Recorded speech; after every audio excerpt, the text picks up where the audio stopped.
संध्या वंदन क्या होता है? संध्या वंदन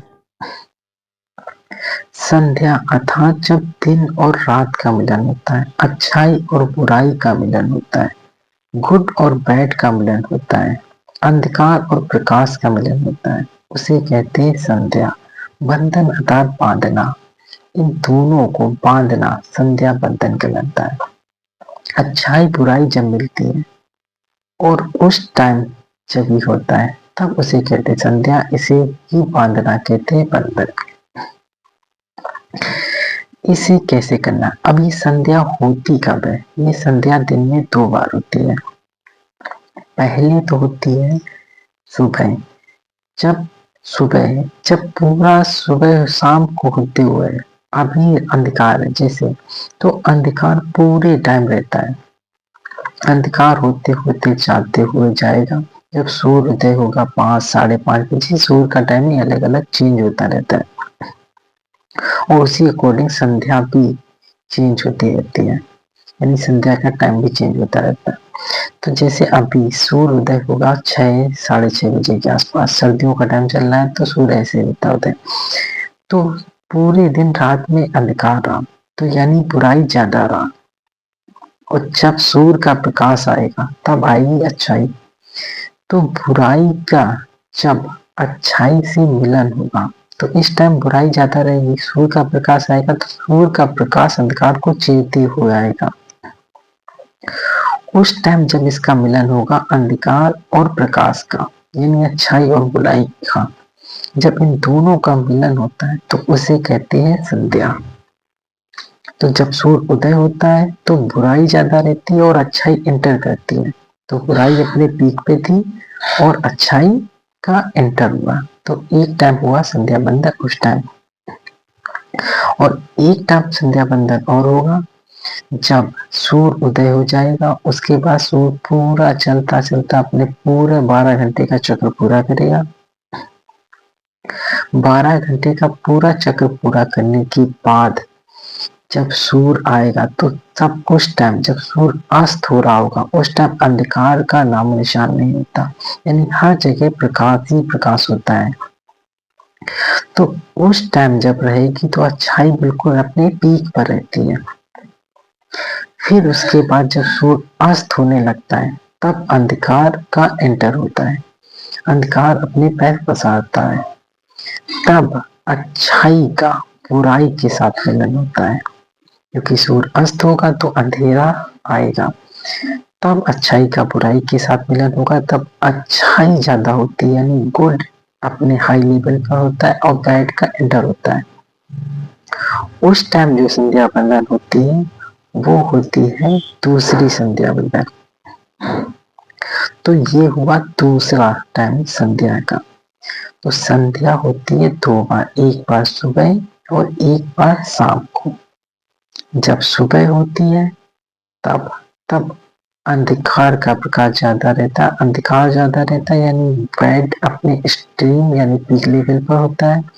और जब शाम को होती है तब गुड अपने पीक लेवल पर होता है और बैड लो लेवल पर होता है। इसी तरह 2 बार संध्या बंधन की जाती है। 2 बार संध्या बंधन करने का मतलब होता है आप अच्छाई और बुराई दोनों को स्वीकार करते हैं। अब अच्छाई और बुराई को स्वीकार क्यों करना चाहिए? क्या सिर्फ अच्छा ही अच्छा होना चाहिए या सिर्फ बुरा बुरा? बुरा तो किसी को पसंद नहीं, अच्छा सब चाहते हैं, सुख सभी चाहते हैं, दुख किसी को पसंद नहीं। पर सुख और दुख हमारे जीवन का हिस्सा है। सभी के मनुष्य का, यानी हर एक जितने भी बॉडी फॉर्म में दिख रहे हैं, चाहे वो एनिमल हो, पक्षी हो, जीव जंतु जानवर, सभी के हिस्से में सुख दुख आता है। कभी दुख ज्यादा तो कभी सुख ज्यादा। सिर्फ अज्ञान ही हमें, अगर आपके जीवन में लगातार दुख है तो समझ लो आपके अंदर अंधकार यानी आपके अंदर अज्ञानता बहुत ज्यादा है। उस अज्ञानता को कम कीजिए, यानी ज्ञान लीजिए। जैसे जैसे आपके अंदर ज्ञान आता जाएगा आपका दुख छटता जाएगा। फिर भी आपके पास दुख और सुख आएंगे, परंतु ज्यादा देर तक टिकेंगे नहीं, क्योंकि आपके अंदर ज्ञान भी है। अंधकार एक अज्ञान एक ऐसी चीज है जो अपने आप आ जाती है, परंतु ज्ञान के लिए परिश्रम करना पड़ता है। तब आपके अंदर जब एंटर करेगा दुख, यानी बुराई आएगी, दुख आएगा, तो आपको पता है कि ज्ञान से उसे कैसे सॉल्व करना है। तो सुख और दुख सभी के अंदर, अच्छाई और बुराई हर इंसान के अंदर बसती है। तो अपनी और अच्छाई और बुराई का बैलेंस बनाने के लिए ही संध्या वंदन किया जाता है, ताकि हम उसे स्वीकार करते हैं कि हाँ, अच्छाई भी मेरे ही अंदर है और बुराई भी मेरे अंदर है। परंतु हमेशा बुराई करते रहोगे तो खत्म हो जाओगे, और हमेशा अच्छाई करते रहोगे तो भी खत्म हो जाओगे।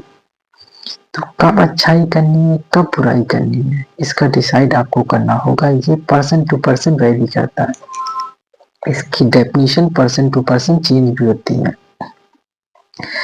तो जब सामने वाला आपके साथ अच्छा बर्ताव करे तो आपको भी अच्छा बर्ताव करना चाहिए। ये नहीं कि सामने वाला अगर आपके साथ अच्छा बर्ताव कर रहा है तो आप उसका साथ बुराई करें या बुरा बर्ताव करें, उसे अज्ञानता मत समझिए, क्योंकि जरूरी नहीं सामने वाला अच्छा बर्ताव कर रहा है तो वो आपकी बात को समझता नहीं। आप बुराई कर रहे हो तो इसका मतलब ये नहीं कि सामने वाला समझेगा नहीं, ये आपकी गलत फहमी हो सकती है।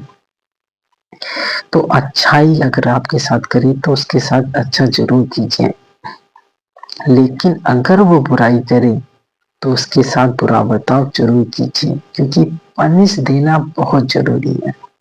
सबसे ऊपर वाला भी हम लोग को चुन के भेजता है, सबके काम निर्धारित है। सभी लोग जॉब के लिए तैयारी करते हैं पर सबकी जॉब नहीं लगती।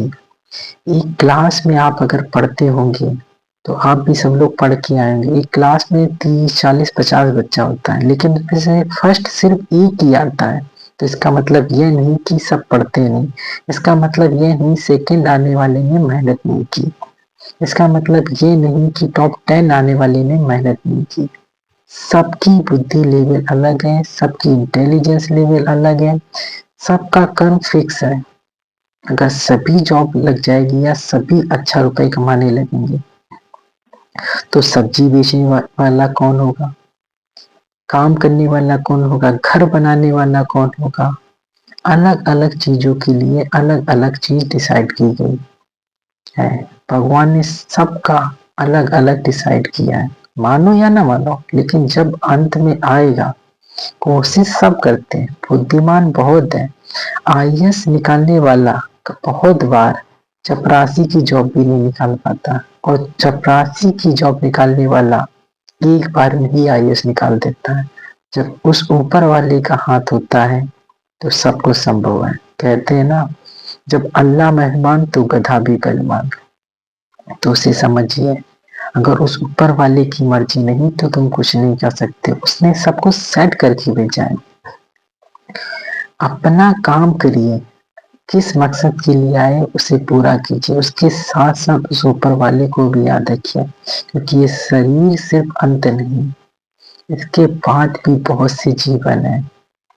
इसके बाद भी ये शरीर खत्म हो जाएगा, इसके बाद इसका ये नहीं कि भौतिक जगत खत्म हो जाएगा। शरीर का संपर्क सिर्फ भौतिक जगत से है। भौतिक जगत जब खत्म होगा तो सूक्ष्म जगत में आपकी आत्मा रहेगी, यानी आपका अस्तित्व मरने के बाद भी खत्म नहीं होता।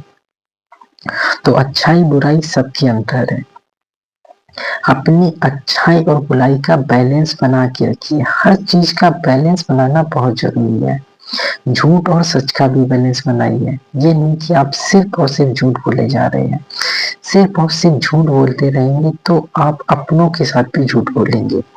जो आपके साथ सच बोल रहा है, जिसने आपके साथ गलत नहीं किया उसके साथ गलत मत कीजिए। जो आपके साथ सत्य बोल रहा है उसके साथ सत्य बोलिए, क्योंकि अगर आप सत्य नहीं बोलेंगे, अगर सभी झूठ बोलने लगेंगे तो फिर कैसे करेगा। ये मानवता खत्म हो जाएगी, कोई किसी का नहीं रहेगा। तो हमेशा सत्य मत बोलिए। अगर आपको लगता है कि सामने वाला झूठ बोलता है या आपके सामने वाले ने झूठ बोला है तो उसके साथ सत्य बिल्कुल मत बोलिए।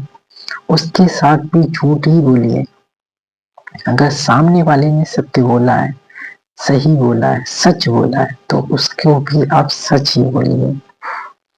लेकिन दोनों का बैलेंस बना के, कब झूठ बोलना है, कब सच बोलना है, इन दोनों का बैलेंस आपको खुद डिसाइड करना होगा। ये पर्सन टू पर्सन वेरी करता है। तो कब झूठ बोलना है, कब सच बोलना है, इसका बैलेंस बनाइए। कब अच्छाई दिखानी, कब बुराई दिखानी है, इसका भी बैलेंस बनाइए। हर चीज का बैलेंस बना के रखिए। कब केमिकल चीज वाली यूज करनी है और कब नेचुरल यूज करनी है, कब अननेचुरल यूज करनी है, इन दोनों का बैलेंस बनाइए। यानी जितना अच्छा आपका बैलेंस होगा, उतनी ही अच्छी आपकी लाइफ होगी। तो हर चीज का बैलेंस बनाने के लिए आपको कॉन्शियसनेस होना होगा और इसे अच्छे से समझना होगा और इसकी नॉलेज भी लेनी होगी। तो अच्छाई बुराई, सत्य झूठ, इसका बैलेंस बना के रखिए। नेचुरल कब लेना है, कब अननेचुरल लेना है, तो इसका भी बैलेंस बना। यानी बैलेंस जीवन में बहुत जरूरी है। अगर आपका बैलेंस बिगड़ा तो आपकी जिंदगी दुख भरी हो जाएगी, यातनाओं से भरी हो जाएगी। सिर्फ और सिर्फ दुख दिखेंगे और आपको समझ में भी नहीं आएगा कि दुख आ कहाँ से रहे।